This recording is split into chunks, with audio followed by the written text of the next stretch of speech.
Wa an Mu'adzin radhiyallahu anhu anna Rasulullah sallallahu alaihi wasallam akhadha biyadihi wa qala ya Mu'adz wallah inni la uhibbuka thumma awsika ya Mu'adz la tad'anni fi duburi kulli salatin taqul Allahumma a'inni ala dzikrika wa syukrika wa husni ibadatik. Hadisun sahih rawahu Abu Dawud wa Nasa'i bi isnadin sahih. Dari Mu'adz radhiyallahu anhu bahwa Nabi Shallallahu alaihi wasallam pernah memegang tangannya seraya berkata, "Wahai Mu'adz, sesungguhnya aku mencintaimu. Kemudian aku berpesan kepadamu, wahai Mu'adz," kata beliau, "janganlah sekali-kali kamu lupakan setiap selesai sholat untuk membaca Allahumma a'inni ala dzikrika wa syukrika wa husni ibadati. Ya Allah, berikanlah aku pertolongan untuk selalu mengingatmu. Ya Allah, berikanlah aku pertolongan untuk selalu bersyukur kepadamu. Ya Allah, berikanlah aku pertolongan untuk menyempurnakan untuk menyempurnakan ibadah kepadamu." Hadis ini, masya Allah, luar biasa pesan Rasulullah ya, kepada seorang sahabat yang bernama Mu'adz. Jadi kalau selesai sholat, kamu jangan tinggalkan zikir yang ini, kata Nabi.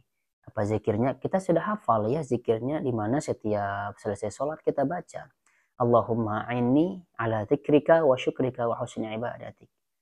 Yang ternyata ya, zikirnya cukup pendek ya, tetapi syarat dengan makna. Kalau kita bahas satu-satu, ya Allah, berikanlah aku pertolongan untuk agar aku senantiasa mengingatmu. Nah, kita minta pertolongan kepada Allah Subhanahu wa Ta'ala. Kepada siapa lagi kita minta pertolongan? Kalau seandainya kita senantiasa mengingat Allah, itu justru pertolongan Allah kepada kita. Nah, sebaliknya, kalau orang yang tidak pernah berzikir, yang dimana kesehariannya melakukan kemaksiatan, berarti itu dia tidak ingat kepada Allah Subhanahu wa Ta'ala. Maka dia termasuk orang yang tidak mendapatkan pertolongan. Lalu kalau kita sedikit-sedikit, misalnya kita makan, kita berzikir.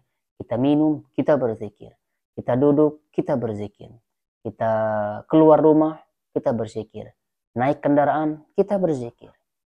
Tiba di tempat pekerjaan kita, kita berzikir. Pulang ke rumah juga, kita berzikir. Buka pintu, kita berzikir. Semua kita lakukan itu merupakan pertolongan dari Allah Subhanahu wa Ta'ala. Maka doa ini termasuk doa yang sangat luar biasa. Allahumma a'inni ala dzikrika wa syukrika. Lalu kemudian kata Nabi kepada Mu'adz, agar senantiasa kamu tuh berdoa, minta kepada Allah agar senantiasa engkau dijadikan sebagai hamba yang senantiasa bersyukur.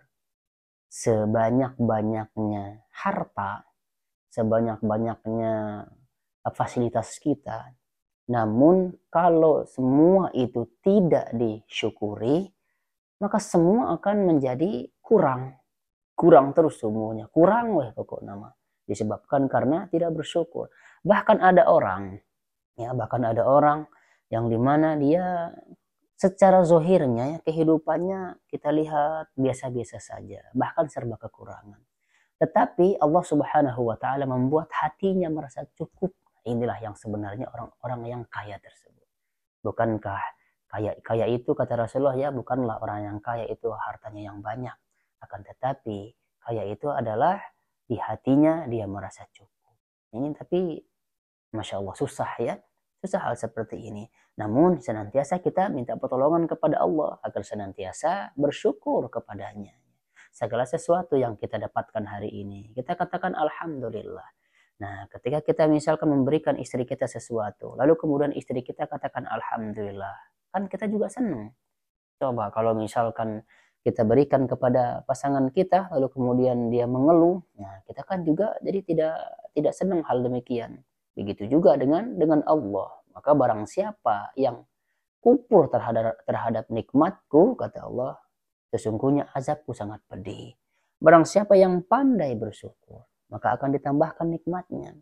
Lalu kemudian yang terakhir, ya Allah, ya aku mohon pertolongan kepadamu agar senantiasa engkau membuatku ya selalu memperbaiki ibadah-ibadahku kepadamu.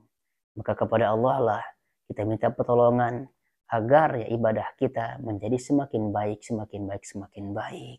Banyak orang yang beribadah ya, banyak orang yang beribadah tetapi dia tidak ngerti apa yang dia baca. Mereka hanya sekedar ikut-ikutan takbir, tidak mengerti apa itu Allahu Akbar. Ketika dia ruku, dia tidak mengerti apa itu Subhana Rabbiyal Azim. Ketika dia bangun dari ruku, Sami Allahu liman hamidah, Rabbana walakal hamd, juga tidak mengerti. Begitu juga dengan sujud, Subhana Rabbiyal A'la, tidak mengerti bagaimana sholat itu ditunaikan dengan khusyuk. Sementara dalam ibadah-ibadah kita tidak mengerti. Itu ibadah yang wajib. Belum lagi ibadah-ibadah yang sunnah kita perbaiki. Ya, lebih-lebih ya di bulan ini, Masya Allah luar biasa, yang dimana bulan dilipat gandakan pahala-pahala kita, maka kita gunakan dengan sebaik-baiknya. Sekali lagi saudaraku yang Allah Subhanahu wa taala, hadis ini sangat-sangat luar biasa. Pendek tetapi maknanya luar biasa sekali. Yang intinya adalah ini mengajarkan kita kepada tauhid. Hanya kepada Allah lah kita meminta pertolongan, bukan kepada manusia. Manusia boleh kita perantara melalui manusia, tetapi manusianya yang masih hidup, bukan kepada manusia yang sudah mati. Termasuk ya kepada orang-orang yang soleh juga, kepada Rasulullah pun ya, maka kita tidak boleh datang ke kuburannya lalu kemudian minta kepadanya, minta ini dan minta itu. Kenapa? Karena mereka sudah berada di alam barzah. Barang siapa yang menyamakan alam barzah dengan alam dunia, berarti apa namanya itu ya, masa tidak bisa membedakan alam dunia dengan alam barzah. Itu ya saudaraku teman Allah Subhanahu wa taala. Oleh karena itu ya, jangan sekali-kali kita tinggalkan zikir ini sebagaimana Nabi Shallallahu alaihi wasallam mewasiatkan kepada Muaz. Dah pendek atuh ya, kita salam assalamualaikum warahmatullah, assalamualaikum warahmatullah ya. Lalu kemudian kita beristighfar 3 kali, astagfirullah, astagfirullah, astagfirullah. Nah, baru kita baca ya, Allahumma a'inni ala dzikrika wa syukrika wa husni ibadatik. Atau didahului itu dengan Allahumma antas salam wa minkas salam tabarakta ya dzal jalali wal ikram. Banyak sekali zikir-zikir yang diajarkan oleh Nabi kepada kita. Ya tentunya zikir-zikir tersebut akan berdampak baik kepada diri kita sendiri. Sekali lagi ya, jangan tinggalkan zikir ini. Ketika sudah salam, jangan langsung pergi. Istighfarlah 3 kali. Lalu kemudian kita berdoa, Allahumma a'inni ala dzikrika wa syukrika wa husni ibadatik. Kalau bisa ya lengkapin semuanya. Lalu terus kemudian subhanallah 33, alhamdulillah 33, Allahu akbar 33, ditutup dengan la ilaha illallah wa la syarikalah, lahul mulku wa lahul hamdu wa ala kulli syai'in qadir. Mangga silahkan kalau mau keluar dari masjid silahkan ya. Penting jangan tinggalkan zikir ini.